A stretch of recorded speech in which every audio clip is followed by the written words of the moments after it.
of me kanti njengamanje umsebenzi ngamashumi amabili lesithupha ngaphambi kwehora lesishiyagalombili khona la kwiVuma 103 FM yazi ngalesikhathi sikhuluma we talking careers la kwiVuma 103 FM indaba ezimnandi ukuthi in the studio I am now joined by the psychologist uMsekwanele Thusi.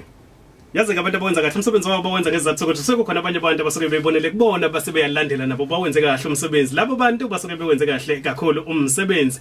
Mr. Thusi, good to have you. Welcome on Vuma 103 FM. Sijabula kakhulu ukuthi sibe nawe namhlanje.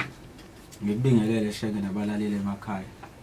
Nakimi kuyintokozo ukuthi ngibe la e-studio nawe namhlanje.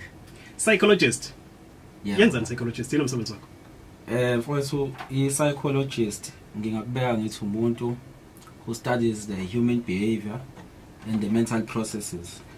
Umsebenzi we-psychologist ke ubroad kakhulu. Ziningi izinto ezenza i-psychologist kodwa kafushane nje ukwenza sure ukuthi impilo yabantu kanye ne-well-being yabantu isendleleni eyiyona kusukela kumuntu ngamunye ama-families ama-groups ahlukahlukene basically ngasho ngithi i-society as a whole. Into esizenzayo ke as ama-psychologist okokuqala nje senza ama-assessment lapho mhlawumbe si-checka khona ama-intelligent quotients abantu lokho kudume ngokuthi ama-IQ sidila ke nezimo eziningi njengokuthi ingane ezinenkinga esikoleni mhlawumbe ingane engenzi kahle esikoleni siyakwazi ukuthi sihlale nayo sizama ukuthola ukuthi inkinga ikuphi sisize ukuze izokwazi ukuthi iqhubeke ifunde ikwazi ukuyimanage lezo inkinga esuke ibhekene nazo.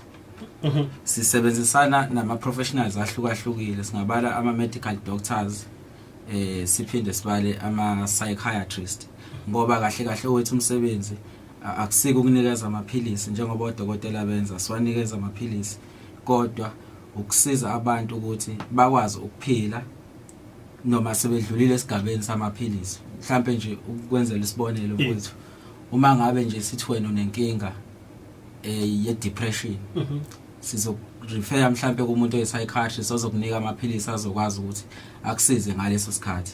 Mina as umuntu oyi-psychologist sengizohlala nawe phansi ngibuza ukuthi kahle kahle inkinga yini isukephi uzuza uphathwe yileli khanda leli yini leyo ubuyicabanga ekade ikufrustrate egcineni ukuze uzokwazi ukuthi uyimanage leyo problem ukwazi ukuphila nayo ethi noma isibuya wazi ukuthi ukhophe kanjani nayo ungagcina usumuntu oncike kakhulu entweni enjengamaphilisi kanje. Wow, kuzona kahle kakhulu. Ufundela waphi kwa-psychologist? Futhi iziphi ifundo ezingakwazi ukuthi umuntu zimfake kona lomkhakha esikhuluma ngawo namhlanje?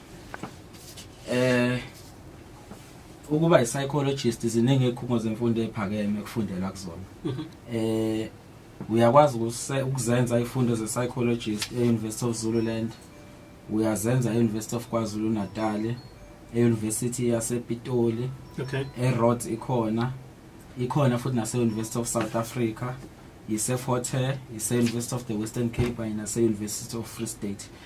Izifundo engakubeka emathubeni amahle ukuthi ugcine kwazi ukungena kulo mkhakha wakwa-psychology izifundo zakwa-science lapho engingabala khona o-biology, i-maths ne-physics kanye nama-languages abalulekile kakhulu uma ngabe ufuna ukwenza izifundo kulo mkhakha wakwa-psychology. Okay, lokele kanti 23 minutes to 8 la kwiVuma 103 FM. It's Monday we talking career. Uyazi ke njalo ngalesikhathi kanti kumnandi namhlanje sikhuluma noKwanele Thusi i-psychologist okuyena osifundisayo nosikhumbuzayo ukuthi kuze nathi singene sebenza kahle kuningi kakhulu sizokhuluma naye sizobheka ubuhle balomsebenzi sibheka ama-challenges sibheke nanesimo semali ukuthi mase ngiyifundile ke ngaqala ngasebenza mathuba ukuthi imali ibe khona umndeni wami uphile ikuphi lokho. Whitney Houston, I look to you.